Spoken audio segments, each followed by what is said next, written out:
Everyone, welcome back to my channel. I hope कि आप सब लोग ठीक होंगे और आपके रोज़े भी अच्छे जा रहे होंगे। तो जनाब, जैसे कि मैंने आपको अपने प्रीवियस व्लॉग में बताया था कि मेरी मदर इन लॉ आई हुई है यहाँ पे, तो आज के व्लॉग में मैं आपके साथ शेयर करूँगी मेरी फ़र्स्ट इफ्तार मेरी मदर इन लॉ के साथ, जो कि इस साल की फ़र्स्ट इफ्तार है। वैसे तो बहुत सारी इफ्तारियाँ हमने एक साथ की हुई हैं। तो मैंने बनाई थी मटन बिरयानी, जो कि मैं देगी स्टाइल में बनाती हूँ, और मैंने इसकी रेसिपी भी आपके साथ शेयर की थी। मैं लिंक डिस्क्रिप्शन में दे दूँगी, आप लोग ट्राई कीजिएगा। बहुत ही मज़े की बनती है और सेम वही फ्लेवर आता है जो देगी बिरयानी का होता है। अभी शाम के कोई 6 बज रहे थे और यहाँ पे अमान जो है वो डेट्स रेडी कर रहा है इफ्तार के लिए। इसके अंदर हम लोग बटर डालते हैं और बादाम डालते हैं, लेकिन मैं बादाम भिगोने भूल गई थी, तो सिर्फ बटर ही ऐड कर रहा है अमान। और ये वाला जो काम है ना, ये अमान के ही ज़िम्मे होता है शुरू से। आयतल किस टाइम पे कुरान की क्लास होती है, लेकिन जाने से पहले वो भी मेरी हेल्प कर रही थी थोड़ी बहुत। अच्छा, ये जो ड्रेस आयतल ने पहना हुआ है ना, ये इसकी नानों ने पाकिस्तान से भेजा था, और काफ़ी सारे ड्रेसेस आए हैं इसके, और मेरे भी आए हैं। मैं आपको इंशाल्लाह कमिंग व्लॉग्स में दिखाऊंगी अगर आप कहेंगे तो। और यहाँ पे अब मैं फ्रूट चाट रेडी करी थी। अली जो है वो साथ ही मेरे बैठा था, तो बस ये चिट चैट हमारी चलती रहती है। और अली के बहुत सारे क्वेश्चंस होते हैं जिनको मैं आंसर करती हूँ। बच्चे जब 4-5 साल के होते हैं ना, तो उनके पास एक लंबी लिस्ट होती है क्वेश्चंस की, और हर क्वेश्चन को आंसर करना बहुत ज़रूरी है। होता ना, कभी हम मदर्स बिज़ी होती हैं किसी काम में, तो हम कह देते हैं कि बाद में बताएंगे, या अभी चले जाओ, अभी तंग नहीं करो। तो इस तरह से नहीं करना चाहिए, वरना बच्चे के जहन में जो सवाल होता है वो सवाल ही रह जाता है, और वो किसी और तरीके से उसका आंसर ढूंढता है। मेरी स्पीड यहाँ पे काफ़ी स्लो लग रही होगी आपको। एक्चुअली हम लोग एक दिन पहले ही ट्रैवल करके आए थे, और मैंने बताया था ना आपको कि हम सहरी के टाइम ही पहुँचे थे। तो बस सहरी के बाद चीज़ें समेटते करते सोते हुए काफ़ी टाइम हो गया। आई थिंक 6:30 हो गए थे, और बच्चे भी घर पे थे, स्कूल नहीं जाना था उनको, तो ये लोग जल्दी उठ गए थे क्योंकि रास्ते में सोते हुए आए थे। तो नींद मेरी पूरी नहीं हुई, और उसकी एक वजह ये भी थी कि एक्साइटमेंट थी कि आज मेरी मदर इन लॉ भी हैं हमारे साथ, तो अच्छी से इफ्तारी बनानी है। और सच बताऊँ तो मुझे कुछ समझ नहीं आ रहा था कि मैं क्या बनाऊँ इफ्तार में। वैसे तो उनके आने से पहले मैंने बहुत कुछ बना के फ्रीज़ कर लिया था, और आपको डिटेल में मैंने हर चीज़ दिखाई भी थी अपने प्रीवियस व्लॉग्स में।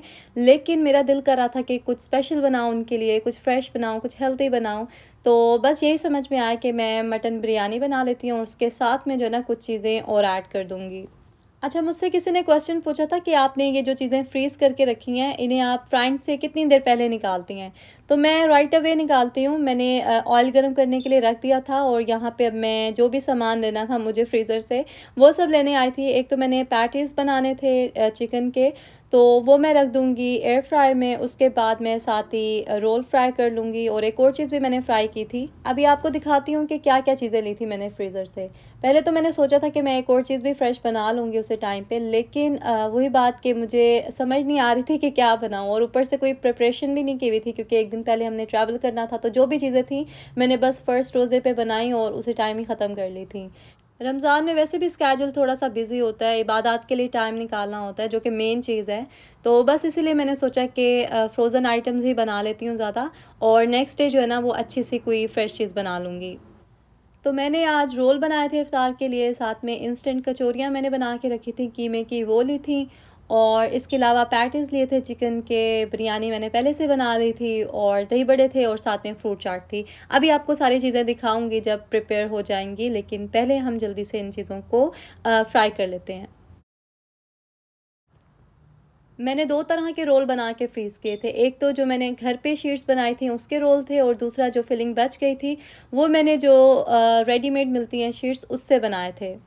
अक्सर मुझे आप लोगों के मैसेजेस आते हैं कि हम जो रेडीमेड शीट्स से रोल या समोसे बना के रखते हैं, तो फ्राई करते हुए उनमें क्रैक्स आ जाते हैं। तो उसका सलूशन ये है कि आप उसको कोटिंग करके रखें एग और ब्रेड क्रम्स की। जब आप रेडी करके रख लेते हैं, तो आपने एग लगाना है, उसको बीट किया हुआ, उसके बाद आपने ब्रेड क्रम्स लगाने हैं, और उसके बाद आपने उसको फ्रीज़ करना है। आप इस तरह से बनाएंगे ना तो कभी भी क्रैक्स नहीं आएंगे, और अच्छे मज़े के बनते हैं। आप ट्राई कीजिएगा। यहाँ पे अली जो है वो बहुत शौक से टेबल क्लीन कर रहा था इफ्तार के लिए। एक तो रमज़ान के लिए उसे गुड डीड्स करने थे, दूसरा दादों के आने की भी खुशी थी, तो इसलिए एक्साइटमेंट में ना उसने अमान को क्लीन करने ही नहीं दिया। हालांकि मैंने अमान से कहा था कि टेबल क्लीन करो, लेकिन अली बार बार पूछ रहा था कि मेरी जॉब क्या है, मेरा काम क्या है, मुझे बताएं पहले। बस अली का अगर मूड हो ना, तो बहुत अच्छे से काम करता है और कोऑपरेट करता है, और अगर उसका मूड ना हो तो फिर तो कुछ कहना ही बेकार है, और इतना टफ़ टाइम देता है ना। मैं आपको बताऊंगी नेक्स्ट वीडियो में क्या क्या करता है ये। ख़ैर यहाँ पे मैंने जो इंस्टेंट कचौरियाँ बनाकर फ्रीज़ की थी उन्हें मैं फ़्राई कर रही हूँ और अभी इसकी फ़ाइनल लुक भी दिखाऊंगी आपको। रोल मैंने पहले से फ़्राई कर लिए थे। यहाँ पे पैटीज़ जो हैं वो भी रेडी हो गए थे। तो मिठाई आई थी लाहौर से बहुत मज़े की, तो ये मैंने सोचा कि साथ रख लेती हूँ क्योंकि इससे पहले तो हमने ये खाई ही नहीं थी। सोन हलवा ही खा रहे थे बच्चे भी बार बार। यहाँ अमेरिका में वैसे तो बहुत सारे स्टेट्स में अब मिठाई और इस तरह की दूसरी चीज़ें मिल जाती हैं आराम से, लेकिन जो बात पाकिस्तान से आई हुई मिठाई की है ना, वो फ्लेवर यहाँ पे नहीं होता है। अच्छा, आपको रूम में बहुत सारा सामान बिखरा हुआ नज़र आ रहा होगा, तो प्लीज़ उसे इग्नोर कीजिएगा क्योंकि फ़र्स्ट डे था और टाइम ही था मेरे पास, वरना इन सब चीज़ों को इनकी जगह पे रख देती। तो अभी इफ़्तार का टाइम हो रहा था और हर चीज़ हम जो है वो टेबल पे रख रहे थे। अली भी हेल्प कर रहा था, अमान भी कर रहा था और आयतल जो है वो उसकी कुरान क्लास हो रही थी, तो वो बस रोज़ा खुलने से कोई 5 मिनट पहले ही आती है। कुछ लोगों ने मुझसे पूछा था कि आपके बच्चे कैसे पढ़ते हैं कुरान, तो ये लोग ऑनलाइन पढ़ते हैं कुरान पाक, और मैं लिंक दे दूँगी डिस्क्रिप्शन बॉक्स में, अगर आप लोग चाहें तो उनसे कांटेक्ट कर सकते हैं। सर्विस इनकी अच्छी है लेकिन बहुत अच्छी भी नहीं है, बस ठीक है। कभी कभी तो उनकी तरफ से छुट्टी हो जाती है, कभी टाइमिंग भी ऊपर नीचे हो जाती है, लेकिन शुक्र अल्लाह का कि एटलीस्ट ये लोग पढ़ रहे हैं और अच्छा पढ़ रहे हैं माशाल्लाह से। अमान ने तो 8 पारे पढ़ भी लिए हैं और आयतल का कायदा अभी ख़त्म होने वाला है क्योंकि ये लोग ना बेस बनाते हैं कायदे से, और ऑलमोस्ट 6 मंथ्स तो लग जाते हैं कायदा पढ़ने में।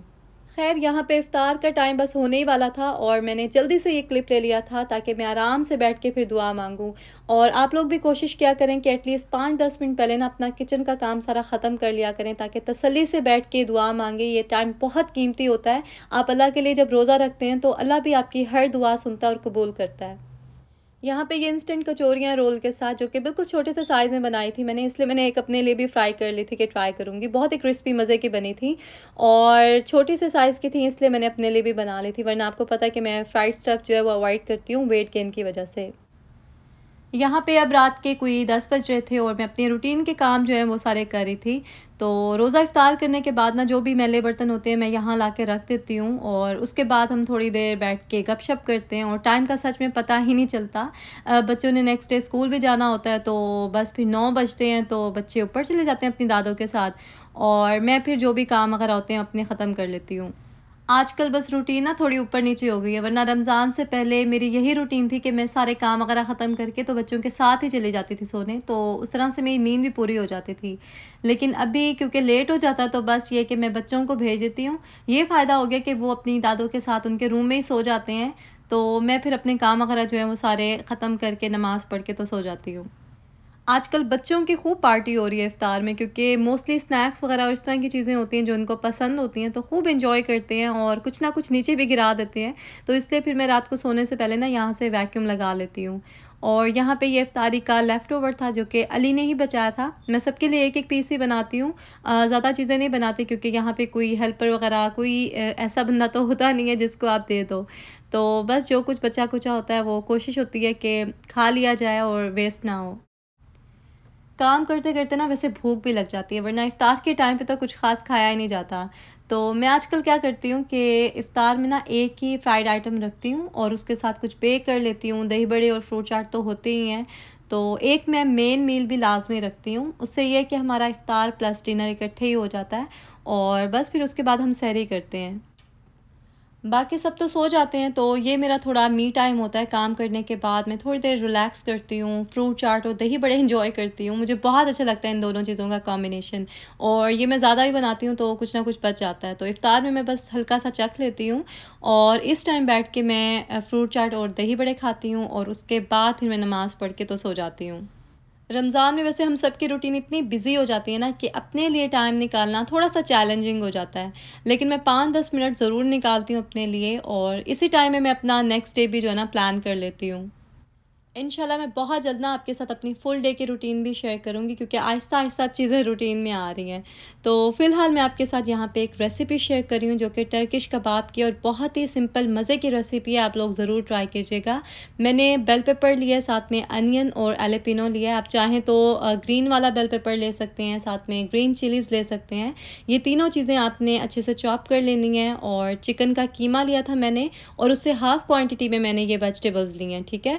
तो अदरक लहसुन का पेस्ट लिया मैंने 1 टेबलस्पून, और अदरक उसमें बहुत कम था, लहसुन ही ज़्यादा था।